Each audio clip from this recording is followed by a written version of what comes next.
3 thèmes principaux ont été débattus ce jour lors de la réunion des membres issus de la Conférence des travailleurs malagasy, ou CTM. Le premier relatait l'inefficacité de l'administration du travail, entre autres l'inspection du travail, le contrôleur du travail ou encore le Conseil national du travail.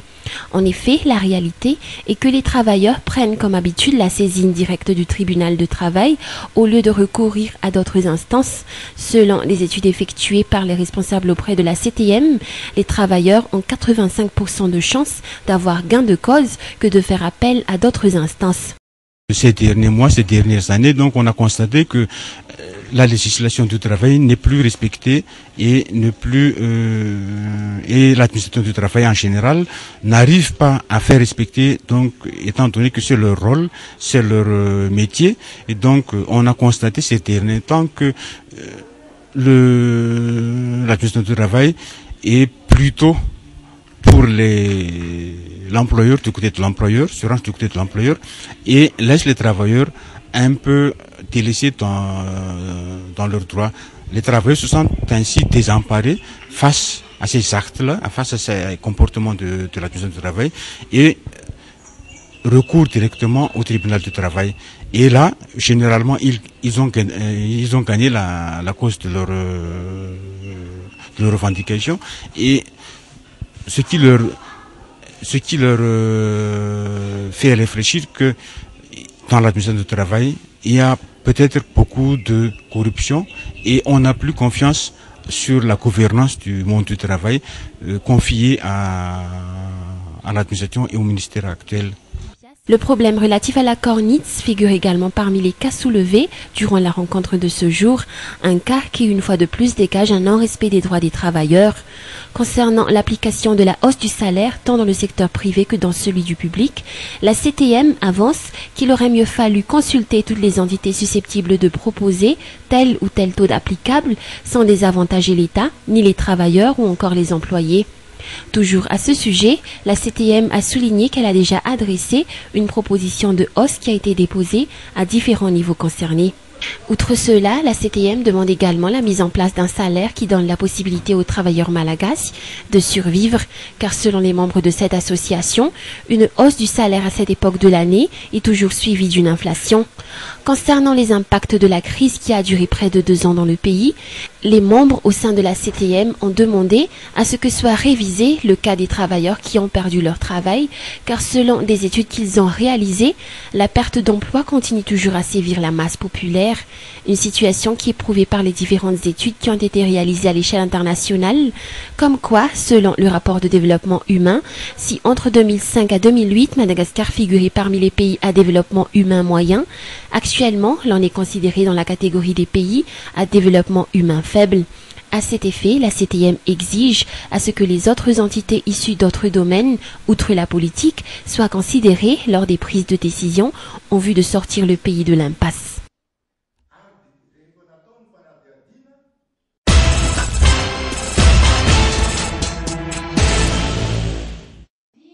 La reprise des cours dans toutes les universités de l'île, la tenue des examens de fin d'année au titre de l'année universitaire 2009-2010, ainsi que la réalisation des concours d'entrée en première année ont été discutés ce jour lors de la première journée du Congrès national extraordinaire du CSS ou le syndicat des enseignants-chercheurs à Madagascar.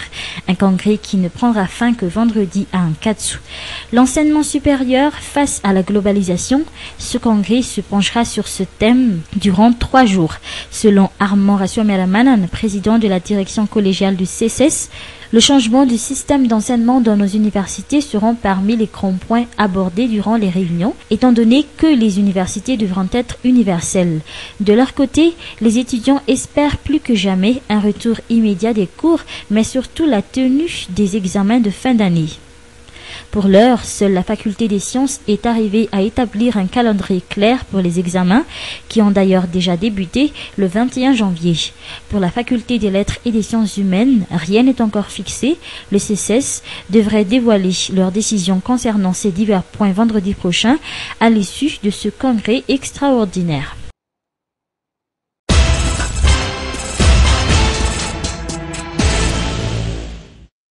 Si durant l'année 2010, la perspective de la direction des douanes dans la Grande Île était de réaliser 809 milliards d'arrières de recettes, les réalisations ont largement surpassé les objectifs car cette direction a fait 20 milliards d'arrières de plus, soit 829 milliards d'arrières l'année dernière. Pour cette nouvelle année 2011, elle compte atteindre une hausse de 25% qui donnera une recette à hauteur de 1035 milliards d'arrières. L'objectif a été atteint grâce à la mise en place de plusieurs mesures, entre autres la lutte anticorruption ou encore l'amélioration de la qualité de service. À cet effet, pour cette année 2011, selon le thème choisi lors de la célébration de la Journée internationale des douanes de ce jour, la connaissance, catalyseur de l'excellence douanière, les responsables s'attellera beaucoup plus à la formation et à la qualité des réalisations que le côté technique comme auparavant. Effectivement, pour l'année 2010, sur une prévision de 9 milliards d'arrières, la douane malgache a réalisé des recettes d'un montant de 829 milliards, c'est-à-dire au-delà des prévisions. C'est dû en grande partie à une certaine rigueur donc, dans la gestion des affaires douanières et qui a donné ce résultat. En ce qui concerne 2011, on est encore plus optimiste que cela, en ce sens que les prévisions de recettes s'élèvent à 1035 milliards d'arrières, soit une hausse de 25%. Alors cette hausse, on veut la réaliser grâce à la continuation des efforts qui ont été déployés auparavant, en améliorant donc les méthodes de travail, mais également en accentuant la lutte contre la fraude et avec l'espoir que l'économie se redresse. Le 26 janvier est une journée qui est dédiée à la célébration de la Journée internationale de la douane dans le monde. Et à ce titre donc, nous célébrons, au même titre que les autres douanes du monde, cette journée. Il existe un thème qu'on dédie à cette journée, et le thème pour ce 26 janvier 2011 est la connaissance, catalyseur de l'excellence douanière. Qu'est-ce que ça veut dire en gros? Ça veut tout simplement dire que maintenant on va être de plus en plus intellectuel pour pouvoir justement améliorer nos actions, nos méthodes de travail, grâce à des formations, grâce à des stages et grâce à des études pointues sur les tenants et aboutissants de nos actions. En effet, la Journée internationale des douanes a été célébrée ce jour au café de la gare de Souarane, une occasion pour les responsables de rappeler l'importance de cette entité et les valeurs qui devraient être ses mots d'ordre.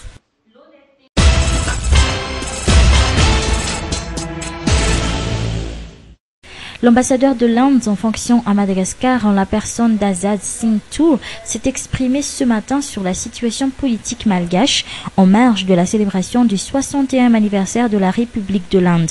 La tenue des élections législatives et présidentielles de la manière la plus consensuelle et démocratique serait l'unique solution à la crise.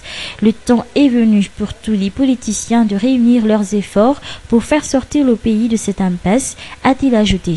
De son côté, le docteur Leonardo Simao, invité à cette réception, s'est également prononcé sur la poursuite des négociations entamées depuis quelques jours dans la Grande Île. Cet émissaire de la SADC reste convaincu que tôt ou tard, toutes les parties concernées par cette crise trouveront un terrain d'entente. Nous croyons que c'est possible de avoir un consensus. Maintenant, nous n'avons pas de vrai blocage. Nous avons quelques difficultés de parcours plutôt que de blocage. Mais nous sommes dans le processus de surmonter ces difficultés. Notre tâche, c'est de travailler avec les autorités et la classe politique pour avoir une voie consensuelle pour la sortie de crise. Les émissaires de la SADC à Madagascar devront établir un rapport de leur mission à Madagascar devant l'Union africaine vers la fin de ce mois.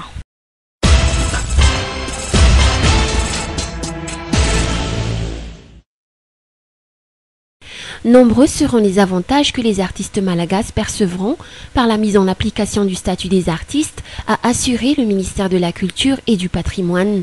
En effet, même si certains hésitent encore sur la nécessité de l'application de ce tout nouveau statut, la ministère de la Culture et du Patrimoine a soulevé que, outre la protection et de l'artiste et de son œuvre, ce statut ne sera que bénéfique. Sur le plan administratif, il facilitera le contrôle de la situation et de la position de l'artiste en tant que contribuable qui doit faire une déclaration de ses revenus et s'acquitter également de ses impôts. Toujours concernant les avantages que procurera ce statut, l'octroi d'une protection et d'une sécurité sociale, il facilite également l'accès à certains services et l'artiste pourrait parallèlement obtenir un visa de sortie à l'extérieur. Faisant suite à cette décision, le ministère de la Culture et du Patrimoine est actuellement en cours de mise en place d'un comité qui assurera le contrôle et le respect ainsi que la mise en application de ce statut des artistes. Rappelons que la mise en application de ce statut des artistes figure parmi les politiques culturelles de l'État.